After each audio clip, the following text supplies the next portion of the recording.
Hello friends, Ram Ram. बर्तमान आपण मानकर आईबी रे वैकेंसी आसी जाइए जोटा कि इंटेलिजेंस ब्यूरो रे आपण मानकर वैकेंसी पब्लिश हो सारी। एथिरे आपण मानकर फॉर्म पड़िबा ए टू जेड केमिति कोन आपण माने फॉर्म भरबे सब डिटेल्स रे आपण मानक मु कहबी। आपण माने वीडियो को लास्ट जाए देखो। फास्ट जे देखंतु ये आपण मानकर जो वैकेंसी रहिला ये सेंट्रल गवर्नमेंट रहिला, ये स्टेट गवर्नमेंट नुहे। आपण मानकर सेंट्रल गवर्नमेंट रो vacancy ministry of home affairs intelligence bureau IB जाको कह जाए। आ एथिरे आपण मानकर जो वैकेंसी आसी ये फ्रेश वैकेंसी आपण मानकर अछि 2025 रे। जदि आपण माने वेबसाइट को विजिट करबा चाहूचंती ये होची आपण मानकर वेबसाइट www.mha.gov.in साइट रे आपण माने एथिरे आपण माने जाके विजिट करि परिबे। नहले ये भी तार अदर गुटे वेबसाइट अछि, एथिरे भी आपण माने चेक करि परिबे। देखंतु एठी जो आपण मानकर पोस्ट अछि या आपण मानकर ग्रुप सी रो वैकेंसी रहिछि। सैलरी आपण मानकर 44,000 रु 1,42,000 पर्यंत आपण मानकर सैलरी अछि। सेंट्रल गवर्नमेंट रो आपण मानकर ये वैकेंसी पोस्ट डिटेल्स अच्छी देखो 3,717 वैकेंसी अच्छी। वैकेंसी किसी कम ना, वैकेंसी बहुत बेसी अच्छी। यूआर रे आपण मानकर 1500 प्लस वैकेंसी, 400 प्लस आपण मानकर ईडब्ल्यूएस 1000 पाखापाखि आपण मानकर ओबीसी एससी एसटी आपण मानकर सबुतिर भल वैकेंसी अच्छी। एथिरे देछि कंप्यूटर नॉलेज आपण मानकर डिजायरेबल अच्छी। जदि आपण मानक पाखरे कंप्यूटर नॉलेज अच्छी तेबे भी चलिबो, न अच्छी जदि भी कोनोसी आपण मानकर इश्यू नाही।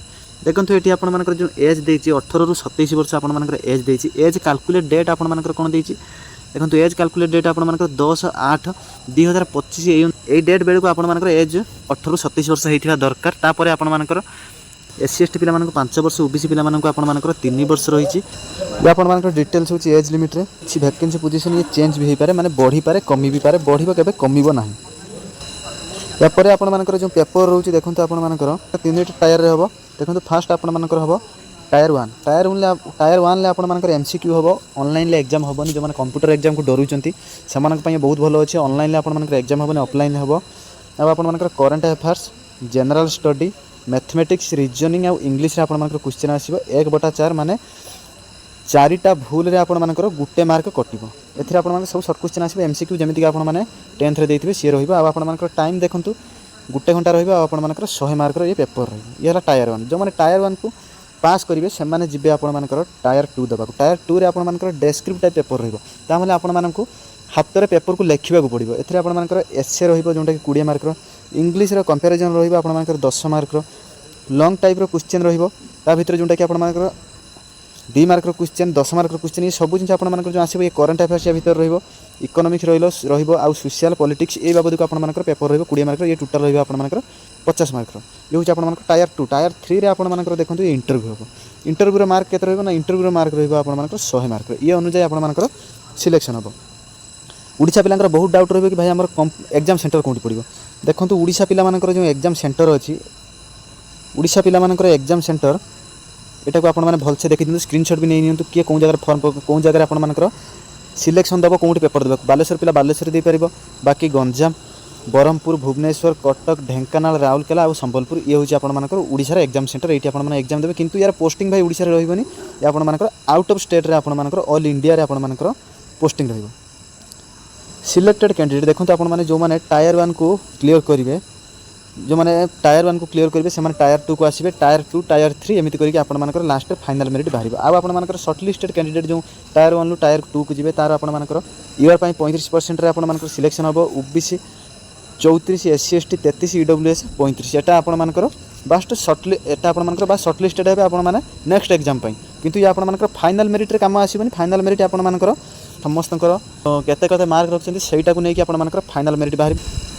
एठी आपण मानकर मेडिकल एग्जामिनेशन भी हबो। छोटो मोटो एग्जाम मेडिकल एग्जामिनेशन हबो और बेसिक किछि एथिरे हार्ड हबनी। एठी आपण मानकर देखंतु मोस्ट जिंस जोंटा रहिला आपण मानकर ऑनलाइन रजिस्ट्रेशन एप्लिकेशन आपण मानकर 19/7/2025 रो आपण मानकर ऑनलाइन रजिस्ट्रेशन स्टार्ट हो सारी। आपण माने ऑनलाइन रजिस्ट्रेशन करि नियंतु। जदि करि नांती किछि कथा नै, आपण माने एबे भी जाई करि परिबे।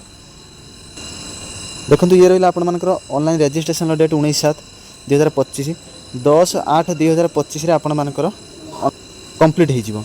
माने ऑनलाइन फॉर्म पकेबा आपण मानकर कंप्लीट हो जिवो। 12/8 पर्यंत आपण मानकर लास्ट जो आपण माने पैसा को पेमेंट करिवो सेटार लास्ट डेट रहिछि 12/8/25 जाय।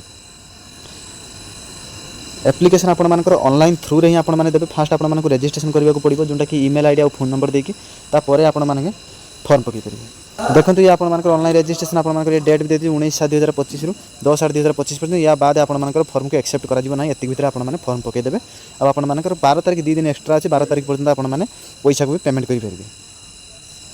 एटी आपंकर देखो गोटे इंपोर्टाट जिन रही है जोटा कि फोटो इमेज साइज आपने देखी दिंतु 35 mm रही आपंकर 44 35 × 44 mm आपंकर रो वीक पूर्व आपंकर फोटो हो ना दरकार माने 12 सप्ताह पूर्व आपंकर ये फोटो हो ना दरकार आउ ये गोटे जिन देखिए black and white photo not acceptable माने ब्लैक एंड व्हाइट फोटो आपंकर ये चलनी आपंकर लाइट बैकग्राउंड थी दरकार लाइट बैकग्राउंड माने पछटा बेस डार्क हो ना लाइट बैकग्राउंड थी दरकार आपंकर जो फेस कवर अच्छी से आपंकर 70 ରୁ 80% आपंकर क्लीयरली देखा जाउथिबा दरकार तापर जे कि आपंकर ये फोटो एक्सेप्ट हो ना आपंकर फॉर्म से माने रिजेक्ट करदेबे।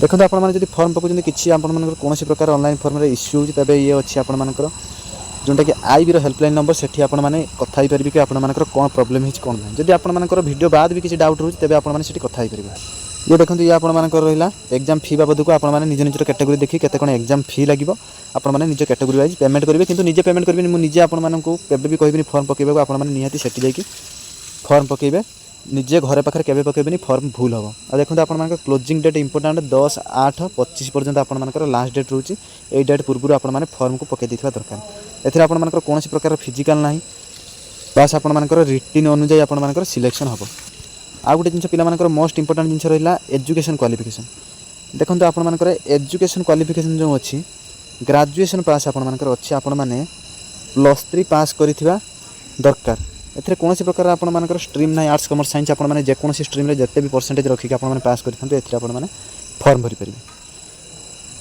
जदि या व्यतीत आपंकर आईबी बाबद को कौन प्रकार डाउट थाए आपण मैंने कमेंट करेंगे मुझे कमेंट आंसर देवी रोची। जय हिंद।